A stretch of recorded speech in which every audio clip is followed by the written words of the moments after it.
प्रस्तुत है कृषि एवं किसान कल्याण मंत्रालय भारत सरकार द्वारा प्रायोजित कार्यक्रम किसान की बात।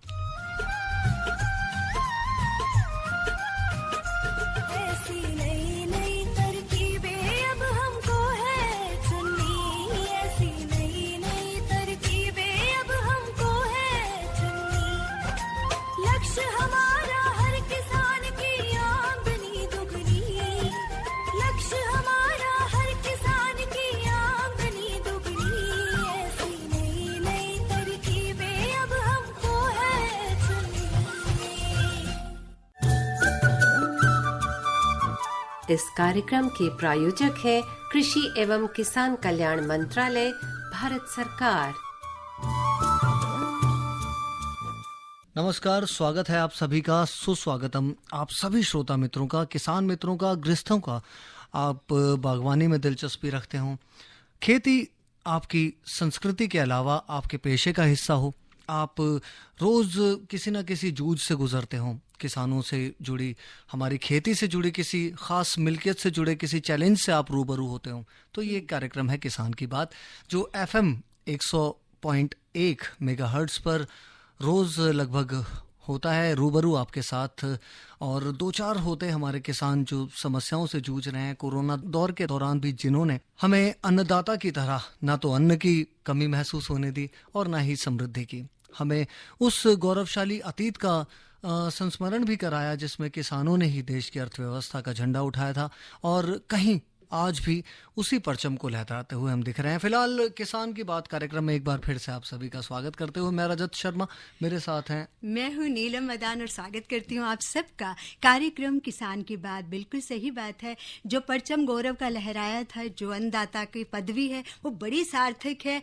मगर रजत, हम सब जानते हैं हालात बदल रहे हैं, तापमान बढ़ रहा है, कहीं सूखा है, कहीं बंजर है, कहीं अतिवृष्टि अनावृष्टि।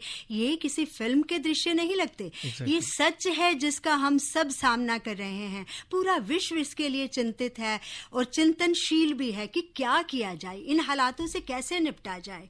मगर भारत सरकार भी सोच रही है कि कैसे निपटा जाए। हम गेहूं चावल सब उगा रहे हैं, लेकिन वो फसलें जिनमें पानी भी कम जरूरत पड़े, जिसमें प्रतिकूल तापमान में, प्रतिकूल वातावरण में भी जो हमें खाद्यान्न दें, जो कुपोषण से भी बचाएं, पोषण भी दें, ऐसी फसलों को क्यों ना उगाया जाए। ज्यादा से ज्यादा किसान उनकी ओर क्यों ना मुड़े, ताकि कम लागत में, कम संसाधनों में वो ज्यादा आय अर्जित कर सकें और साथ में भारत की खाद्य सुरक्षा को भी सुनिश्चित कर सकें। और इनमें से एक मुख्य फसल है मक्का, जिसके बारे में आज हम बात करेंगे। मैं थोड़ा सा आपकी बात को और आगे बढ़ाऊंगा नीलम। आपने बहुत मुखर होकर जो ये बात कही है, इसमें कहीं ना कहीं मुझे लगा कि धूप जो है वो साइलेंट तो थी, लेकिन कहीं ना कहीं उदीयमान जरूर थी।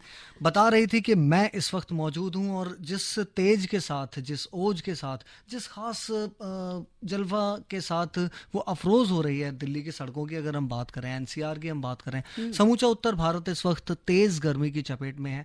ऐसे में खास चिंता और चिंतन की जरूरत पड़ जाती है हमारी तरफ से भी, खेती की तरफ से भी, किसानों की तरफ से भी, कि किस तरह से हम अपनी फसलों की बात करें, किस तरह से उन बातों में आगे बढ़ें। आपने मक्का का जिक्र किया तो मैं बता दूं, आज जो विषय है वो भी जायदकालीन मक्का के दाने और चारे के लिए खेती को लेकर हम बात करेंगे। और हमारे साथ बात करने के लिए, आपकी जिज्ञासाओं की तृप्ति करने के लिए हमारे साथ हैं हमारे विषय विशेषज्ञ डॉक्टर शंकर लाल जाट। आप प्रधान वैज्ञानिक हैं भारतीय मक्का अनुसंधान संस्थान, पूसा, नई दिल्ली में। स्वागत है सर आपका। जी धन्यवाद रजत जी, नीलम जी धन्यवाद।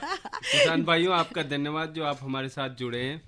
बिल्कुल, और डॉक्टर साहब आपका हम स्वागत भी करते हैं और आपका धन्यवाद भी हम स्वीकार करते हैं। और साथ में हम अपने श्रोताओं को बताना चाहेंगे कि डॉक्टर साहब हमारे साथ हैं। विषय से संबंधित जो भी आपका सवाल है आप हमसे पूछ सकते हैं। नंबर है हमारा 23421081। जो श्रोता दिल्ली के बाहर से है वो दिल्ली का कोड मिलाएं 011, फिर मिलाएं 23421081। बस फिर इंतजार किस बात का है, विशेषज्ञ हमारे साथ हैं। आपके सवाल आते रहने चाहिए हमारे पास। आपसे गुजारिश ये है कि जो भी आपकी शंका है, आपके संशय हैं, आपके प्रश्न हैं, जल्दी से जल्दी हम तक पहुंचे। हमारे विशेषज्ञ डॉक्टर जाट साहब इंतजार में हैं, हम इंतजार में हैं। तब तक डॉक्टर साहब एक सवाल जो मुख्य रूप से आज के जाहिर है विषय से ही जुड़ा हुआ है, जायद काल हम किसे कहते हैं अमूमन?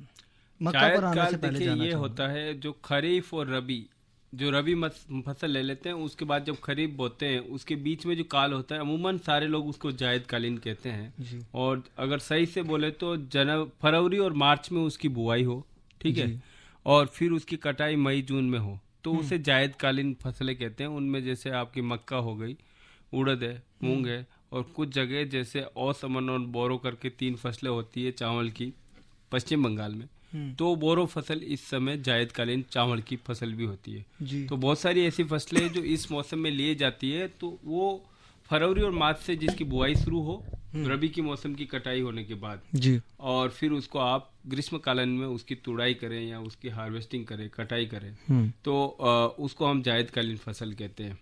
तो अब कितना अनुकूल है ये मौसम उस अवधारणा के प्रति जो आप बताना चाह रहे हैं? देखिए बिल्कुल सही है, काफी लोग इसके ऊपर प्रश्न करते हैं, लेकिन अहम बात ये आती है कि रोजगार की, ठीक है। हमारे बात काफी लोग बात करते हैं कि इसमें आप खेती करोगे तो आपके पानी ज्यादा लगेगा, कभी कहेंगे क्या ज्यादा लगेगा कहीं, लेकिन अहम बात सबसे आती है रोजगार की। आप रोजगार क्या दोगे? किसान इन 4 महीनों में बैठे बैठे करेगा क्या? दूसरा, हरा चारे की एक बहुत बड़ी कमी आ जाती है। उस हरे चारे की पूर्ति के लिए आपको पशु को खिलाना पड़ता है, जिसमें इस समय बिल्कुल आपको ना हरा चारा मिलता है ना सूखा चारा मिलता है। बहुत सारी कमियां होती है बारिश आने से पहले, बारिश के 2 महीने पहले। तो ये सब समस्याओं को ध्यान में रखते हुए ये सारी फसलों को किसान करते हैं। काफी बार हमने देखा है कि जो ग्रीष्मकालीन मूंग है उसमें मैक्सिमम 3 पानी लगते हैं, ठीक है। और 3 पानी में अगर आपकी खेत की उर्वरक शक्ति बढ़ रही है और आपको 2 क्विंटल 1 बीघे का, या फिर आप देख लो 4 या 5 क्विंटल 1 एकड़ का मूंग मिल जाता है, वो भी 60-70 दिन में, अब इससे ज्यादा फायदे की चीज नहीं होती। और इस समय आपको मजदूर भी आसानी से मिल जाते हैं, जिसके बाद पानी हो। हम नहीं कह रहे हैं कि सारे के ऊपर खेती करें, वो उसके 1/3 भाग के ऊपर करें।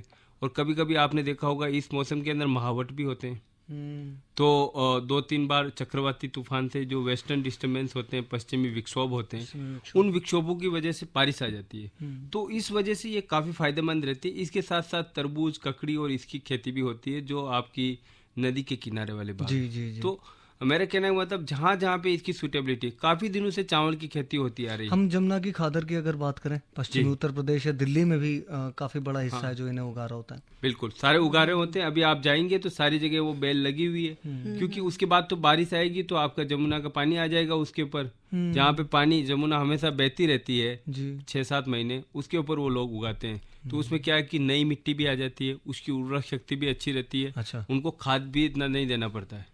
मतलब ये जो फसल होती है वो कम पैसे की फसल है, इसमें बचत ज्यादा है। जी डॉक्टर साहब, जैसे आपने कहा कि मक्का जो है पशुओं के लिए भी चारे का काम करती है और मनुष्यों के लिए तो खाद्य फसल है भी, और साथ में मुर्गियों के दाने के लिए भी इस्तेमाल होती है। उद्योग जगत में भी इसकी बड़ी ज़रूरत है। तो ऐसे समय में, अब जायद के समय में, हमें मक्का की खेती चारे के लिए भी करनी है और भुट्टे के लिए भी करनी है। बिल्कुल। तो क्या आप कहना चाहेंगे कि कैसे किसान क्या पहला कदम उठाएं?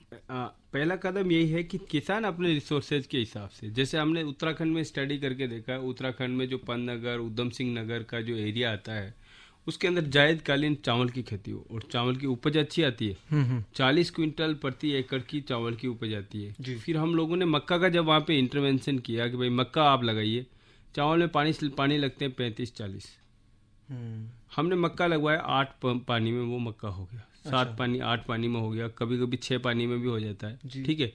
तो उपज उनकी बराबर आई। और पास में उनको, जो आप जैसे कह रहे थे नीलम जी की यहाँ पे मुर्गी के दाने में जाती है, वहाँ पे एक स्टार्च का उद्योग है उधम सिंह नगर में। स्टार्च निकलता है, मक्का में 70% स्टार्च होता है और उससे काफ़ी तरह की चीज़ें बनती है, चाहे आप अपनी दवाइयों में ले लो और पेपर इंडस्ट्री में ले लो, बहुत सारे तमाम तरह के इसके उपयोग है।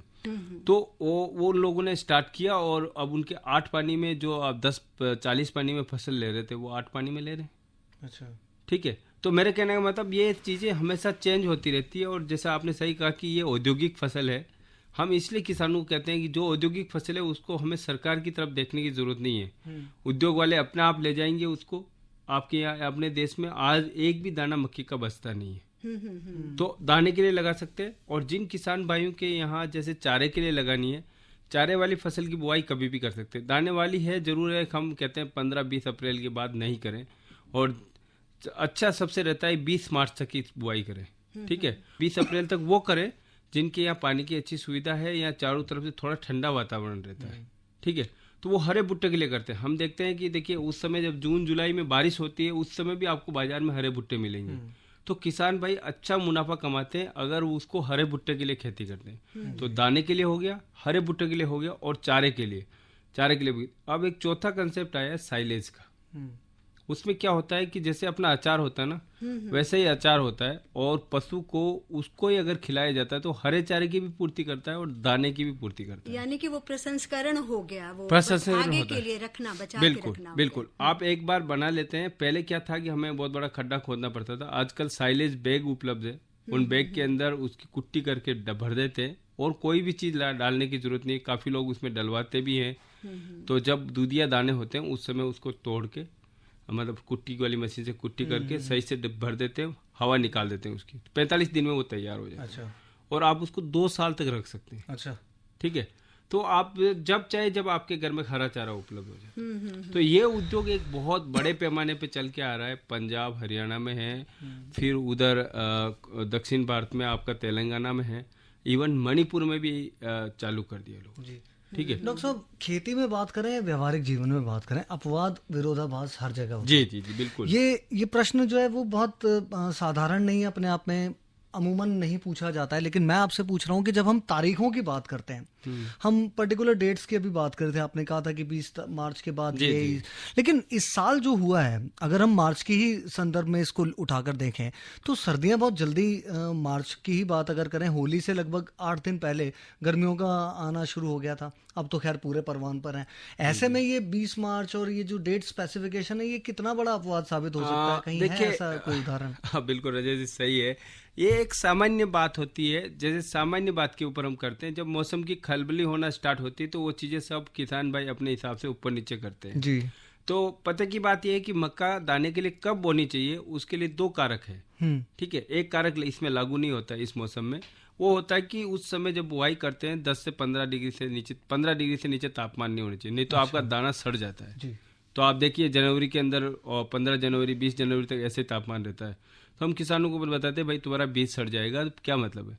दूसरा ये होता है कि जब बुआई करते हैं उसके बाद जब नर झंडा आता है ऊपर वाला, उस समय आपका तापमान है बाहर का, वो 35 डिग्री से ऊपर नहीं होना चाहिए। ठीक है, आप सही कह रहे हैं कि बिल्कुल ये जो हम बताते हैं कि भाई 20 मार्च तक है, ये चीज मतलब ज्यादा सार्थक नहीं है, लेकिन एक सामान्य बात बता रहे हैं।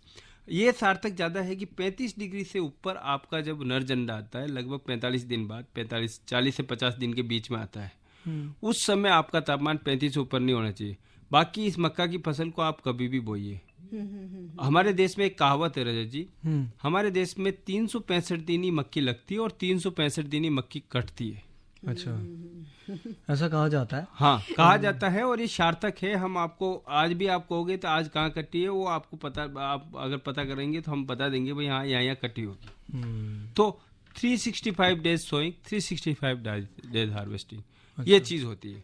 तो वो क्या है कि अलग अलग जलवायु परिस्थिति की वजह से अलग अलग कामों के इसके बहुत सारे उपयोग है। जैसे आप देखिए दाने के लिए बन गई, फिर उसके बाद बेबी कॉर्न है, स्वीट कॉर्न है, ठीक है, साइलेज के लिए उपयोग में आ गई जी। तो तमाम तरह की चीजें हैं इसमें आ गई कि उसमें इतने तरह की चीजें होने की वजह से वो क्या है कि अलग अलग जो उपभोक्ता है अपने हिसाब से उस चीज को ढालता है और उसके हिसाब से उसकी खेती करता है। जी डॉक्टर ठीक साहब। हाँ जी। क्या जैसे डॉक्टर साहब हमने बात की, अभी हम अगर अपने शहरों में देखें तो बेबी जो कॉर्न है, बेबी कॉर्न जिसको हम बोलते हैं, बहुत ज्यादा पसंद किया जाता है। युवाओं की तो खास पसंद है, बहुत सारे व्यंजन भी बनते हैं इनसे, और दूसरी सब्जियों से महंगा भी मिलता है वो। जी जी। तो फिर क्यों ना किसान उसकी तरफ जाएं और क्यों ना ज्यादा से ज्यादा उगाएं? देखो इसमें महंगा मिलना, एक देखो 2 चीजें हम श्रोताओं को बताना चाहते हैं। 2 चीजें, एक तो ये बहुत स्वास्थ्यवर्धक है, क्योंकि अगर आप देखेंगे कि बाकी जितनी भी सब्जियों की खेती होती है अमूमन इतना पेस्टिसाइड का यूज होता है और वो सीधा सब्जी के ऊपर डाला जाता है। मक्का के अंदर इतना पेस्टिसाइड यूज नहीं होता, और अगर होगा भी तो भी वो भुट्टे के अंदर नहीं पहुंचेगा। उसके ऊपर 7 से 8 पत्तियां लगी होती है। जी। इसकी वजह से विदेश में लगभग हमारे यहाँ से 7 से 10 क्विंटल प्रतिदिन बेबी कॉर्न हमारा एक्सपोर्ट होता है, निर्यात हो रहा है। और यहाँ पे पास में अटेरना, मनोली, एक सोनीपत में विलेजेज हैं जो खास इसी हाँ, के लिए जो इसके लिए खास है।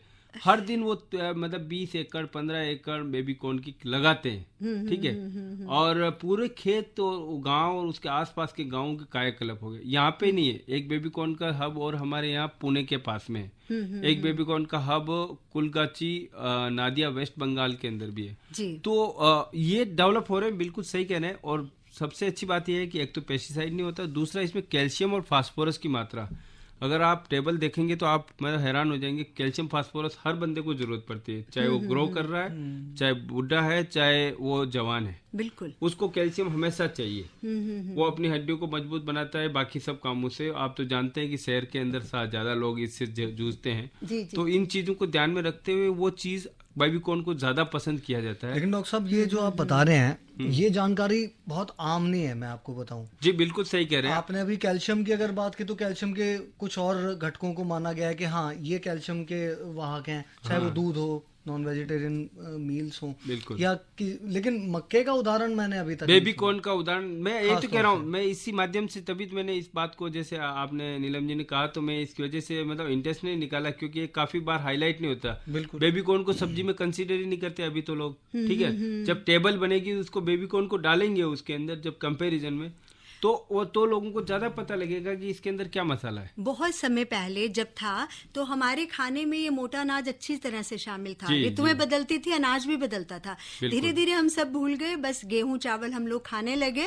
और धीरे धीरे हमें जब बाद में लगा कि ऐसे अनाज को अगर हम शामिल करते हैं तो ना केवल हमारी सेहत को फायदा है, देश की अर्थव्यवस्था को फायदा है, किसान को फायदा है, जमीन को फायदा है, इन सब का फायदा है। तो बिल्कुल। ये जागरूकता बहुत जरूरी है कि हमारी जो नई पीढ़ी है वो जाने कि इन अनाजों से हमें क्या क्या मिलता है, क्या क्या मिलता है, और ये हमें कहाँ से लेना है। जहाँ पे मक्का हो रहा है उस आदमी वही मक्का खाने वाले बंदे होने चाहिए, ठीक है। जहाँ पे बाजरा हो रहा है तो वहाँ पे बंदे बाजरा खाने वाले, क्योंकि वातावरण, जब प्रकृति किसी को पैदा कर रही है, उस चीज को हम नहीं खा रहे हैं, हम प्रकृति के विरुद्ध जाके अगर कोई चीज लेते हैं, तो आप समझिए कि उस वातावरण में रहने के लिए वो चीज खाना बहुत जरूरी है। सही बात है। तो अब जो किसान इसलिए भाई राजस्थान में बाजरे का हाँ, चलन राजस्थान ज्यादा में है। जैसे 2/3 भाग है वहाँ बाजरा खाते हैं। और मैं जहाँ से आता हूँ राजस्थान में, चित्तौड़गढ़ से, वहाँ पे हम बिल्कुल बाजरा नहीं खाते हैं। आप विश्वास नहीं करेंगे इस बात का। तो इसीलिए मैं कहता हूँ वहाँ पे मक्का खाते हैं, क्योंकि वहाँ मक्का होती है। जी, शेखावती में हाँ, शेखावटी के अंदर जब आप अजमेर से आप शेखावटी की तरफ आएंगे तो आपको बाजरा मिलेगा। तो ऐसे ही यूपी के अंदर बाजरा खाया जाता था, हरियाणा में बाजरा खाया जाता। बाजरा जैसी फसल नहीं है। आप बाजरा देखिए, 1 या 2 पानी, यार पानी नहीं भी होता है तो भी होता है हमारे देश में। जैसलमेर में जहाँ 40 mm बारिश होती है, 50 mm बारिश होती है, वहाँ पे बाजरा होता है। तो जो हम मक्का की बात कर रहे थे, क्यों इसको लगाया जाता है, क्योंकि इसकी उपज क्षमता, इसकी मौसम के अंदर किसान 35 से 40 क्विंटल प्रति एकड़ की उपज लेते हैं। जी, अब किसानों को क्या करना चाहिए? देखो, किसानों को यह है मक्का कि की काफी खेती करनी है। किसानों को यह है कि जितना बीज अभी बहुत महंगा आता है इसका, तो अच्छी मशीन का यूज करके बोए, या फिर मजदूर यूज करके आप 7 से 8 पौधे 1 स्क्वायर मीटर के अंदर लगे। वैसे आप पंक्ति बना के उसके अंदर लो मजदूरों से बुआएंगे, मजदूरों से आपकी बुआई भी हो जाएगी। दूसरा, जो आपका बीज बिचेगा, क्योंकि इस समय जो बीज आता है नीलम जी, वो 600 रुपए किलो, 500 रुपए किलो से नीचे नहीं आता है। तो अगर 1 किलो बीज बच गया तो आप सीधा उसकी सेविंग हो गई, ठीक है। तो आप जब बुआई करते हैं उस समय आपको 50 किलो DAP और 20 किलो यूरिया और 30 kilo potash, muriate of potash, इनको बुआई के साथ मिला के दे देना।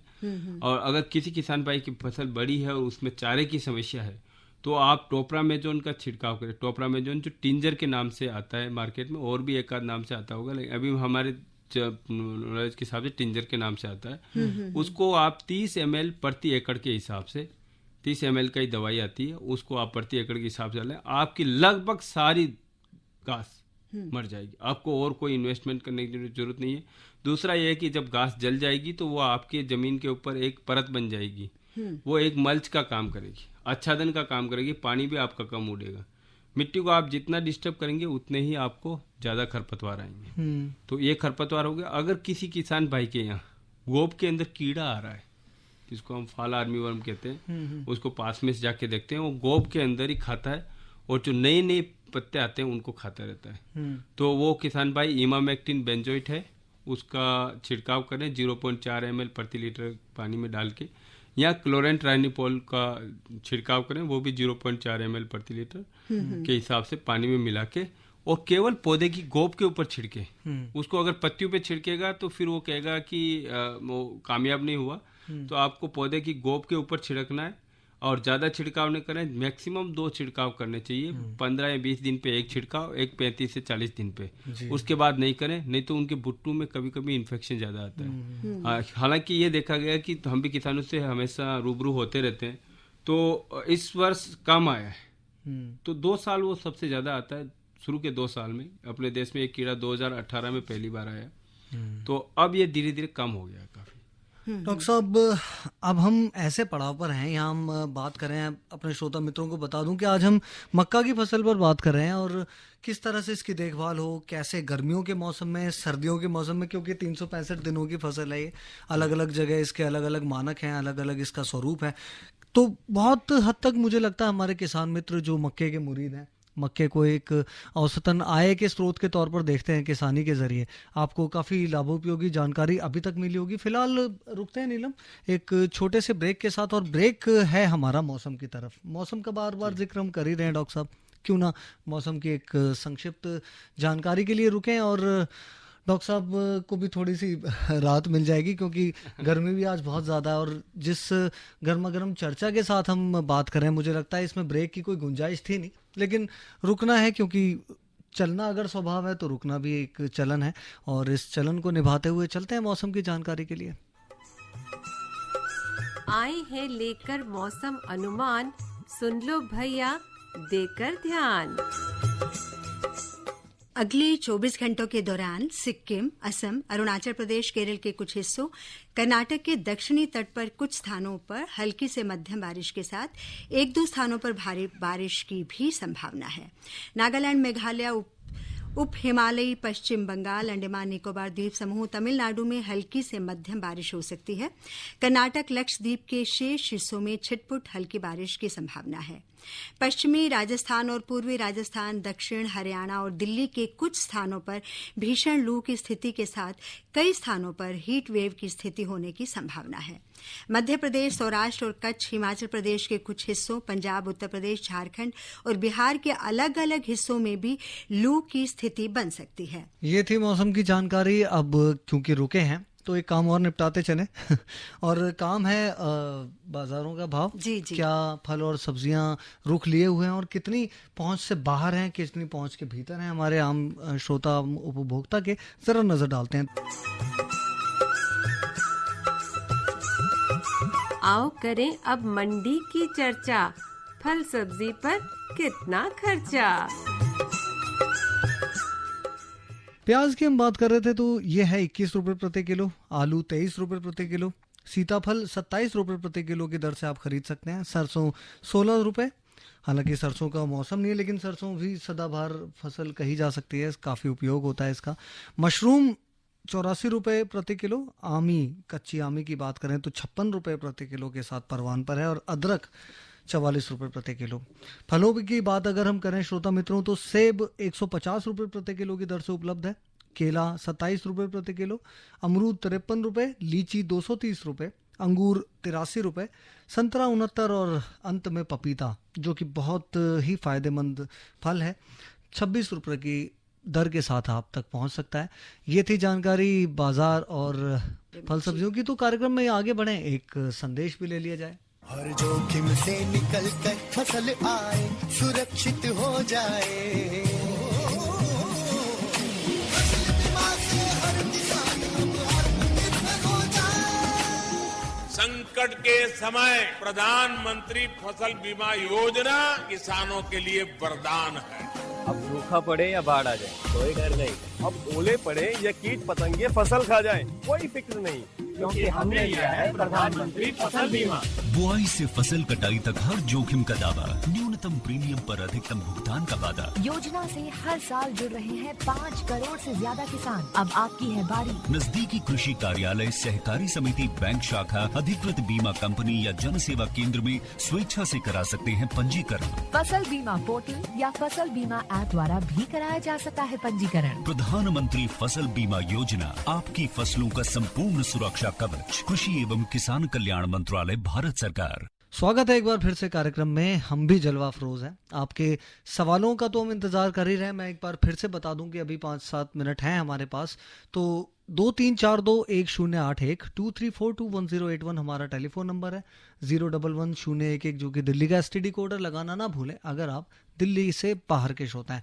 डॉक्टर साहब, मक्का की हम बात कर रहे थे। काफ़ी तरह के सवाल नीलम से भी, मुझसे भी, कुछ आपसे भी आए अपने आप ही जवाब के तौर पर। एक मूल प्रश्न ये है कि अब जैसे गर्मियों का मौसम है, बहुत तेज़ गर्मी और आने वाले दिनों में तो 1.5-2 महीनों में बढ़ेगी। ऐसे में गर्मियों को लेके कोई ख़ास सावधानी, चाहे वो सिंचाई से रिलेटेड हो, चाहे वो मिट्टी की उर्वर क्षमता से संबद्ध हो, कुछ ऐसा कोई ख़ास संदेश आप देना चाहें? देखिए, इस मौसम में क्योंकि मैंने बताया कि पानी की थोड़ी ज़्यादा पड़ती है ज़रूरत, तो मक्का के अंदर और फसल भी थोड़े ज़्यादा दिन की नहीं होती है, 90-100 दिन की होती है और बढ़वार भी काफ़ी तेज़ी से होती है। तो मिट्टी के हिसाब से आप, जैसे आपकी मिट्टी थोड़ी भारी है तो 15 दिन के अंतराल पर, नहीं तो आपको 10-12 दिन के अंतराल पर, क्योंकि फरवरी मार्च में जब होते हैं तो मार्च के बाद ये 12 दिन के अंतराल पे हम कहते हैं कि सिंचाई करते रहना चाहिए। और जब आप सिंचाई करते हैं तो जो घुटने तक की जब फसल किसी किसान भाई के यहाँ पे हैं या नरम अंजरी आ रही, उस समय जरूर आप 1 बैग प्रति एकड़ के हिसाब से नीम लेपित यूरिया का आप दें तो वो लाभदायक रहेगा और ज़्यादा उसको फ़ायदा देगा। लेकिन ये जब खरपतवार जो भी चारा वगैरह, घास वगैरह जो भी आपके खेत में है, तो उसको ज़रूर वो निकालें और उसके बाद वो पानी दें और खाद दें। अगर वो नहीं निकलता है तो क्या होगा कि आप जो भी खाद देंगे आपका दूसरे में काम आएगा। ठीक है, तो वो चीज़ आपको करनी है। और जो अब कोई किसान इस मौसम में जो किस्में हैं ना, उनका बड़ा ध्यान रखना चाहिए। डॉक्टर साहब, हमें लगता है कि हमारा इंतजार थोड़ा सा खत्म हुआ और एक श्रोता मित्र हमारे साथ जुड़े हैं। आइए कॉल लेते हैं। हेलो, मेरा नाम सुखबीर है जी, मैं दिल्ली से बोल रहा हूँ जी। सवाल ये है जी, मैंने मक्का बो रखी है जी, तो ये होगी जी 30 दिन की होगी जी। 2 पानी दे दिया, यूरिया खाद भी दे दिया जी, वो बढ़ ना रही जी, स्प्रे भी कर दिया जी। अच्छा, स्प्रे भी कर दिया फिर भी नहीं बढ़ रही है। आपके नमकीन पानी तो नहीं है ना जी? मीठा पानी है जी। देखिए, जो अभी तक जो मक्का की भडवार थी वो आपकी धीरे रहती है, क्योंकि मौसम में टेम्परेचर कम था। आपके ले 10-12 मार्च तक कम ही था, 15 मार्च तक। और अब इसकी बढ़वार ज़्यादा तेज़ी से भागेगी। और अगर आपने कीड़े की दवाई है जो मैंने बताया है, उस तरीके से छिड़के आप, जो इमामेक्टिन बेंजोएट है 0.4 ml प्रति लीटर पानी के हिसाब से। अगर कीड़ा है गोब के अंदर तो पौधे का जो मध्य भाग है उसके ऊपर नोजल को थोड़ा ढीला करके उसमें छिड़कना, तो कीड़ा बढ़िया से कंट्रोल हो जाएगा। उसके साथ ही आप खाद और पानी लगा दें। और अगर आपको ऐसा लग रहा है तो, क्योंकि इसमें 10 दिन बाद, 15 दिन बाद फिर एक बार खाद लगाने की ज़रूरत पड़ती है, तो वो चीज़ को भी आप ध्यान में रखें। और उस चीज़ को करके और साथ में आप पानी देते रहेंगे तो निश्चित तौर पे आपकी बढ़वार बढ़ेगी। और फिर भी अगर नहीं होता है तो आप जो पास में आपका उज्वा केवीके है उसके यहाँ विजिट करवाइए। उनके पास हम लोगों के नंबर भी रहते हैं। हम लोग भी अगर हुआ ऐसा तो हमारे पास अगर फ़ोटो शेयर करेंगे तो हम उसको देख के उसका उचित सॉल्यूशन दे देंगे जी। तो लगता है नीलम जी काफ़ी लाभोपयोगी रहेगा ये ज्ञान भी। जी बिल्कुल सही कह रहे हैं। देखिए, वर्ष 2018 हमने मोटा अनाज के वर्ष में मनाया और ये बड़ी अच्छी बात है कि वर्ष 2023 ये संयुक्त राष्ट्र संघ है, उन्होंने ये स्वीकृति दी है कि हम उसे मक्का वर्ष या अंतर्राष्ट्रीय मोटा अनाज वर्ष के रूप में मनाएंगे। और तैयारियां हम अभी से शुरू कर रहे हैं। तो ये एक जागरूकता का ये कार्यक्रम है ताकि सभी हमारे युवा जो इसका उपयोग करें मक्का का और जो उगाएं, सभी इसके लिए कमर कस के तैयार हो जाएं, सतर्क हो जाएं, सारी सावधानियां करें, परंपरागत ज्ञान के साथ जो तकनीक है उसका भी सहारा ले, उसका भी माने, जो हमारे कृषि वैज्ञानिक कहते हैं। जी। और मुझे लगता है नीलम जी कि अब कार्यक्रम में हमारे आज विदा करने का समय हो गया है। फिलहाल बता दें कि कल कार्यक्रम फसल के रंग किसान के संग कार्यक्रम में आप सुनेंगे फसल कटाई और सुरक्षित अन्न भंडारण विषय पर ये कार्यक्रम होगा। तो इंतजार रहेगा आपका कार्यक्रम में। फिलहाल मुझे रजत और नीलम को दीजिए इजाजत, और साथ साथ जो हमारे डॉक्टर हैं विशेषज्ञ डॉक्टर शंकर लाल जाट, जो कि प्रधान वैज्ञानिक हैं मक्का अनुसंधान संस्थान के, हम उनका भी धन्यवाद करते हैं और आपसे लेते हैं अनुमति। जी दीजिए इजाजत, नमस्कार।